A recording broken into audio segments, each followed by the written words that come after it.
Argentina Algeria പോരാട്ടത്തിന് ഇനി വെറും മണിക്കൂറുകൾ മാത്രമാണ് ബാക്കിയുള്ളത്. ഇന്ത്യൻ സമയം ബുധനാഴ്ച പുലർച്ചെ 6:30 മത്സരം നടക്കുന്നത്. വീറും വാശി നിറഞ്ഞൊരു പോരാട്ടം തന്നെയായിരിക്കും ഇത്. കാരണം ഇരു ടീമുകളും ഏറ്റവും മിന്നുന്ന ഫോമിലൂടെയാണ് കളിച്ചുകൊണ്ടിരിക്കുന്നത്. പിന്നെ വിലയിരുത്താനാകില്ല.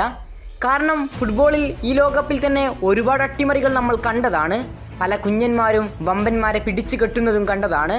അതുകൊണ്ട് വലിയ പ്രവചനങ്ങൾക്ക് പ്രസക്തിയില്ല എന്നതാണ് യാഥാർത്ഥ്യം. ഇപ്പോൾ ഇതാ അർജന്റീന അൾജീരിയ മത്സരത്തെക്കുറിച്ച് അൾജീരിയൻ പരിശീലകനായ വ്ളാഡിമിർ പെറ്റ്കോവിക് ഒരുപാട് കാര്യങ്ങൾ തുറന്നു പറഞ്ഞിട്ടുണ്ട്. അൾജീരിയൻ പരിശീലകനായ വ്ളാഡിമിർ പെറ്റ്കോവിച്ച് മറ്റൊരു പ്രത്യേകത കൂടിയുണ്ട്.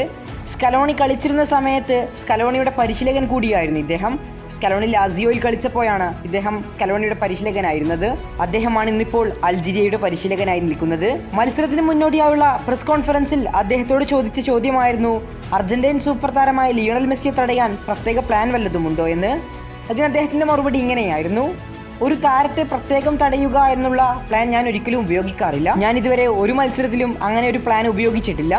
ടീമായിക്കൊണ്ട് വർക്ക് ചെയ്യുക, ഗ്രൗണ്ടിലുടനീളം മിന്നും പ്രകടനം നടത്തുക, ടീം വർക്ക് ഗ്രൗണ്ടിൽ കാണണം. ഗോൾ അടിക്കുന്നതിനേക്കാൾ എതിർ ടീം ഗോൾ അടിക്കാതിരിക്കാൻ നമ്മൾ പ്രത്യേകം സൂക്ഷിക്കണം.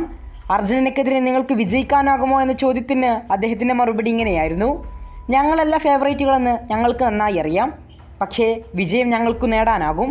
കാരണം ഈ വേൾഡ് കപ്പിൽ ഒട്ടനവധി മത്സരങ്ങൾ നമ്മൾ കണ്ടു കഴിഞ്ഞു. എന്തെല്ലാമാണ് സംഭവിക്കുന്നതെന്ന് നിങ്ങൾക്കും അറിയാമല്ലോ. വിജയിക്കാനുറച്ച് തന്നെയാണ് കളത്തിലേക്ക് ഇറങ്ങുന്നത്. ഏതായാലും മെസ്സിയെ മാത്രം തടയാൻ കൃത്യമായൊരു പ്ലാനില്ലെന്നാണ് അദ്ദേഹം പറയുന്നത്. ടീം വർക്കാണ് ഗ്രൗണ്ടിൽ ഏറ്റവും ഇമ്പോർട്ടൻ്റ് എന്നാണ് അൾജീരിയൻ പരിശീലകനായ വ്ളാഡിമിർ പെറ്റ്കോവിച്ചിൻ്റെ വാക്കുകൾ. ഏതായാലും മത്സരത്തിൽ എന്ത് സംഭവിക്കുമെന്ന് നമുക്ക് കാത്തിരുന്നു തന്നെ കാണാം. കൂടുതൽ ഫുട്ബോൾ വാർത്തകൾക്കും വിശേഷങ്ങൾക്കും വേണ്ടി ഇപ്പോൾ തന്നെ നമ്മുടെ ചാനൽ മറക്കാതെ സബ്സ്ക്രൈബ് ചെയ്യുക. കൂടുതൽ ഫുട്ബോൾ വാർത്തകളും വിശേഷങ്ങളുമായി ഇനിയും കാണാം.